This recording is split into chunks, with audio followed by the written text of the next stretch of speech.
Greetings. We'd like to share this message with you. First of all, I offer my condolence to the family, friends, and loved ones of Michael Brown, Eric Garner, Tamir Rice, who was the 12-year-old boy shot SWAT team fashion while playing with a toy gun, Akai Gurley, who was supposed to have been shot and killed accidentally in a stairwell in an apartment building in New York while walking with his girlfriend, and numerous others, black or white, killed under either suspicious circumstances or undeniably clear homicidal circumstances. I'd like to start with an allegory to illustrate my point first. Then we will deal with the issue being raised in this commentary head on. Johnny is a 17-year-old boy. Johnny is always in trouble with his parents. Johnny is constantly watched by his parents. The reason why Johnny is having such annoying experiences with his parents is because Johnny will not do for himself what he knows he needs to do for himself to keep his parents from admonishing him so frequently. This is most especially the case when it comes to keeping his bedroom in order. Johnny's parents often see his room resembling a pig's sty. They found alcohol and marijuana hidden in his room.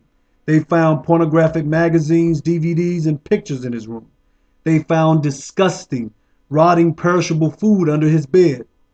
Basically, Johnny's room is totally out of order, which causes him the problems he has with his parents. It is Johnny's responsibility to see that his room is kept in order.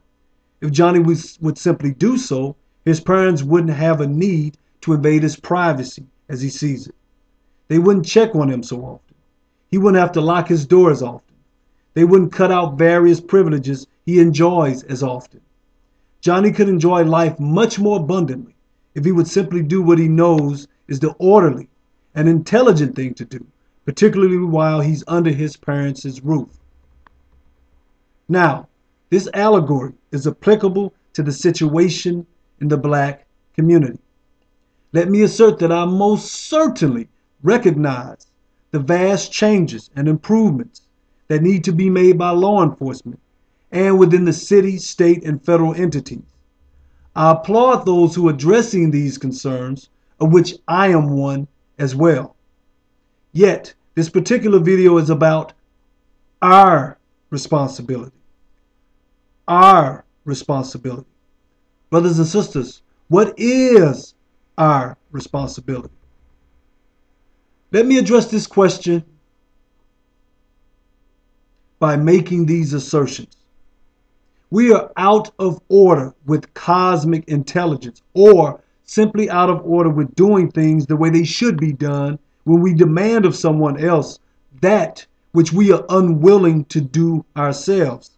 To make it as plain as I can, if we scream and shout for the police and government entities to make vast changes in their policies and practices, but we won't do or haven't already done the same first, then we are in no position to demand the changes we shout about. Imagine that, brothers and sisters. Brother Osiris screaming and marching for a reduction in police violence, but at the same time ready to blast the next black man who upsets me. So, for those this is applicable to, we must move with alacrity from do as I say, not as I do, people, to do as I do, people. If we want to receive constructive energy from our cosmic creator, we will have to initiate self-improvement, thus community improvement, while we demand that the police and government do the same. Let me express this as well, brothers and sisters. I surmise I speak for a great number of law enforcement officers when I declare this. There is nothing the police love more than communities that don't have to be policed. I surmise that most police officers would tell you that they would much rather be doing something else, anything else, than sitting in their patrol car for hours in a grocery store parking lot or what have you, monitoring that area because of the high level of crime committed in that area. I frequent a suburb in St. Louis, Missouri called Clayton, which is close to Ferguson. You don't see many police cars camped out in Clayton. Why? Crime is so low in Clayton that they don't need heavy police activity. The cops can use their time to perform other tasks. Just as is the case with Johnny in the allegory, the best way of reducing the amount of police presence in our areas is by keeping our areas crime-free. Now, let me make this abundantly clear for those who are thinking it. These statements do not preclude unnecessary force used against blacks, such as the force that took the lives of the victims I mentioned in the opening. Yet, what I want to make crystal clear is that our communities won't need nearly as much policing if we cut down on the violence in our communities. Go to Ladue, another crime-free suburb of St. Louis, Missouri. You will see very few police cars. The most likely situation under which you'll see police cars is to monitor speeding drivers. If Johnny keeps his room in order, Johnny's parents won't bug him nearly as much. If we keep our communities in order, the police won't bug us nearly as much. I'm not naive, folks, so I certainly recognize that there are some police officers with grudges and vendettas who want to instigate trouble. Yet, the point still remains that a crime-free community doesn't have nearly the amount of encounters with police that a community saturated with crime does.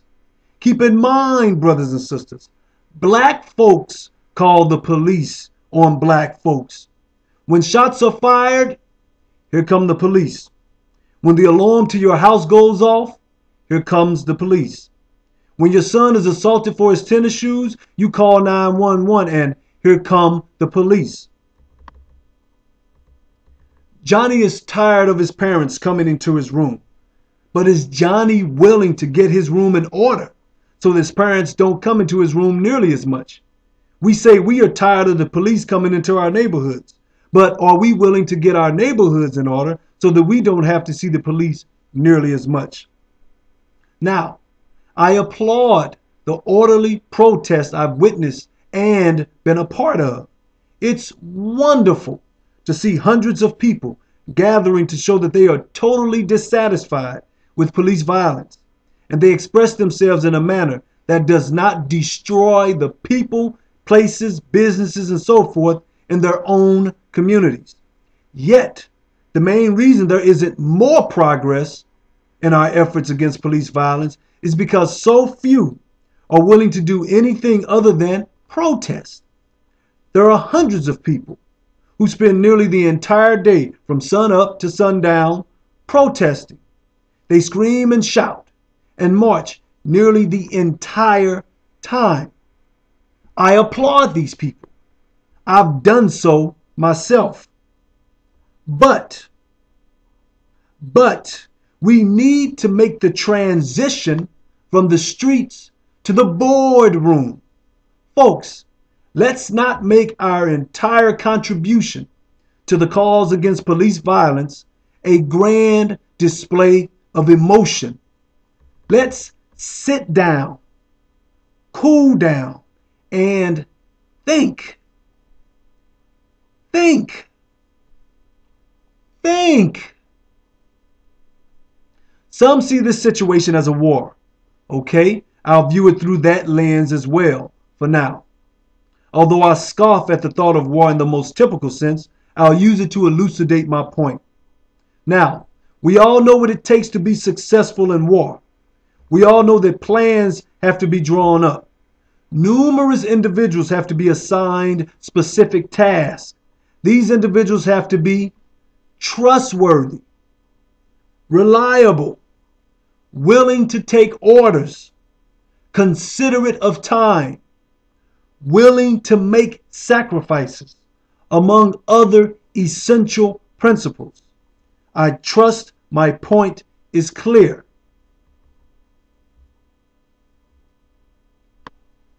I must add that I have had the privilege of working with some outstanding individuals and organizations in the effort to alleviate police violence.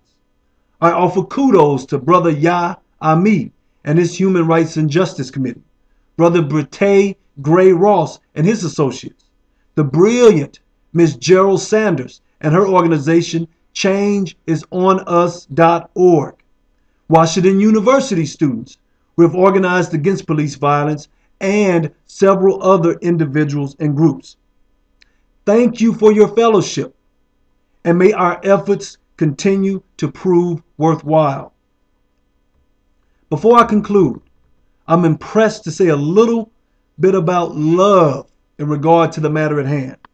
Very simply, for now, love is the activation of our eternal element for one another emanating from our eternal source. Some say, I love, but I only love my black people. Or, I love, but I only love the white race. Well, those who make such declarations know nothing about love. Love is most analogous to a botanist. A botanist loves all of her plants. She does all she can to see that all of her plants grow healthy. Now, circumstances may warrant that she gives some of her plants more attention than others. Yet, she loves all of her plants. Circumstances may even dictate that she removes some of her plants because they are destructive to her other plants. Perhaps there are weeds growing or something of the sort. I trust you understand. My purpose for making this point is to conclude with this. Brothers and sisters, as I've declared on several videos of mine, I have love for all of humanity. Regrettably, blacks have suffered the loss of their precious infants to botched drive-by shootings committed by other blacks. Yet, these blacks don't hate or have any animosity for blacks in general because of it. Brothers and sisters, I have no more hate or animosity for the police for the same reason. Have there been heinous crimes committed by the police across this nation? Absolutely. Would I like to see these officers prosecuted to the fullest extent of the law for their crimes? Absolutely. Yet, while we protest and fight this battle, let's not forget that we can do much more to help reduce encounters with the police if we take the initiative of getting ourselves and our communities in order. Some may say that this is much easier said than done. Some may be asking, Brother Osiris, how do we make the improvements necessary to reduce the need for police presence in our communities? I'll say this for now, and perhaps we'll go further at another time. We must start with the will. Our individual wills for improvement shall congeal to make one grand collective will. That collective will shall be the force necessary to make the improvements our communities are in desperate need of.